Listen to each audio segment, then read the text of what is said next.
But it's sort of what has happened in text.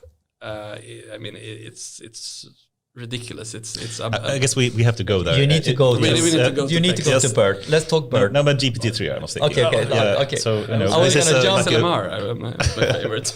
All right, go there. We need to talk a little bit about the cool stuff you've been doing with BERT as well, I think. Cool, but we mentioned GPTR a number of times, and we mentioned it also in previous podcasts. But I think you have some thoughts about how cool or how good or how valuable is the research being done by OpenAI here for the massive model called GPT3 with 175 billion parameters. Yeah.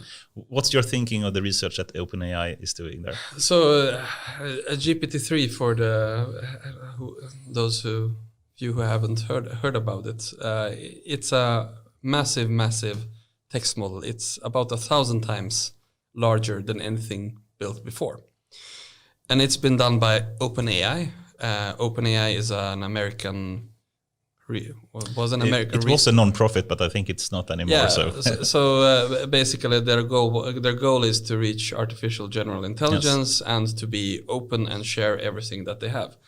They've changed it a bit. So what's interesting is that this model doesn't require fine-tuning on a specific data set, but it's so large that it contains so much knowledge that you can ask it everything from write a Shakespeare sonnet to create a user interface in code. So it's a massive leap sort of in the generality of what these systems can do. It's probably not super useful for actual solving business problems today because it is very generic rather than specialized, but super impressive effort. What I think is interesting is that OpenAI, who previously has been very open and released all the models as a standard in the industry, has decided to withhold, not be open. Exactly. And basically, they are licensing the model exclusively to Microsoft, and then they will be selling it as a service API. And they are, of course, in their right to do so. They've developed it, so I have no philosophical objection against it, except they're not really that open, so maybe they should change the name. Change their name, maybe. Yes, and mission. But what makes me worried there is that it may set a precedent, and if Google follows, if Microsoft follows, if Facebook follows, and everybody starts keeping the models for themselves, then it will really be only limited to the tech giants. We're talking about the GPT-3. The estimate was like something like $10 million to train. And in that case, the sort of Europe, China, America thing becomes a bit more worrisome. And in that case, if we go from this open academic spirit that exists today, that when you find a great model, you share it. If that disappears, then since we don't have these tech giants yet, we'll have to invest in infrastructure. So the AI divide will increase significantly more. So but the scary point is that as a European society, you never know where the pendulum is going to swing, and you should feel the pressure even in the open context to contribute, because as long as you're not part of the game, which is truly, I think we're not part of the game, on the real big game we're talking about here, we are not really contributing here. So if you flip it from the other side, screw these guys, they are just riding what we are doing. So I think they're both from the open-ended side and also from the risk side of if the path you're describing is reality. Either way you flip this coin, we kind of need to step up. I think everybody in this room is quite clear on that. So would you, if someone comes, and I get this question quite a lot, so I heard about this GPT-3 thing coming from a non-technical person, perhaps from a medical field, and they want to understand journal text or something, and they say, okay, I want to diagnose some kind of patient journal condition that they have. Can't we simply apply GPT-3 to that? What would you reply to that? If you really want to kill your patients, go ahead. Commit to kill. Commit to kill. So I mean, GPT-3 is immensely impressive for its generality, for the variety of tasks it can do, but it doesn't do them really well. Yeah. So anything that requires like accuracy or truth or anything, no. Yeah. But there is another. So that was the sort of the pessimistic view, was like, oh my God, now they're starting to hoard the algorithms. They won't share. The open era of AI is over. Another perhaps more likely thing is that model is so hideously expensive to train and to run, is that for all practical reasons, the only ones who would be able to run it are the Googles and Microsofts and those.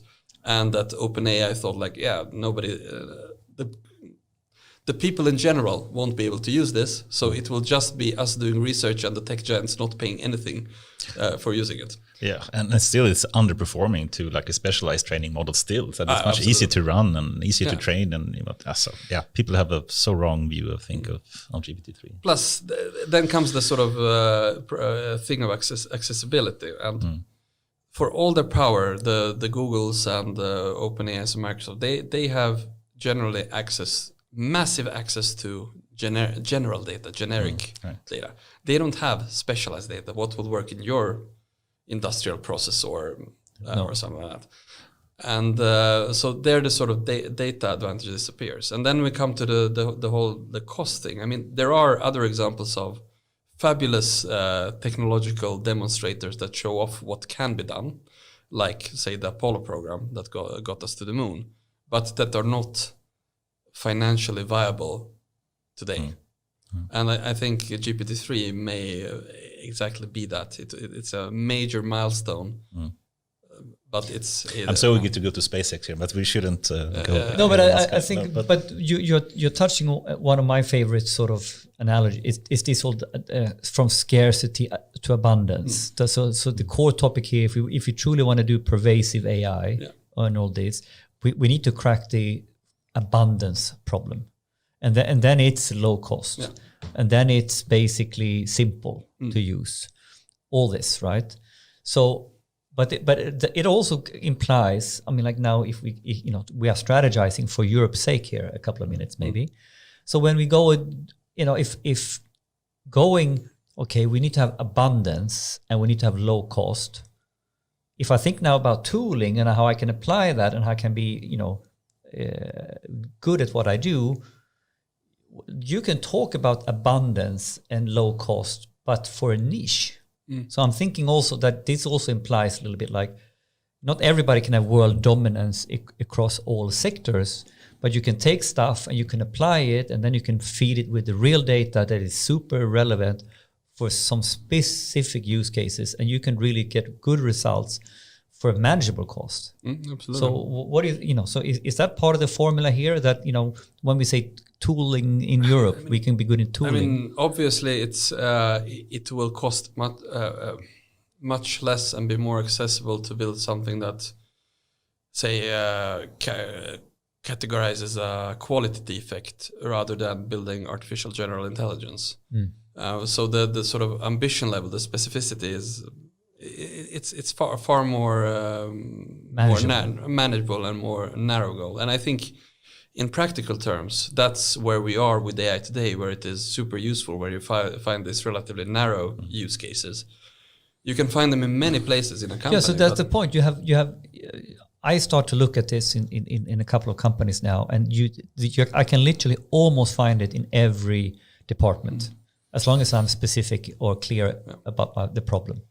So we could summarize that saying basically GPT-3 is trying to move towards general intelligence, but it's actually underperforming a lot for the narrow tasks, and simply the AI we have today works much better if we use it for narrow tasks and then combine it with humans in some way, right?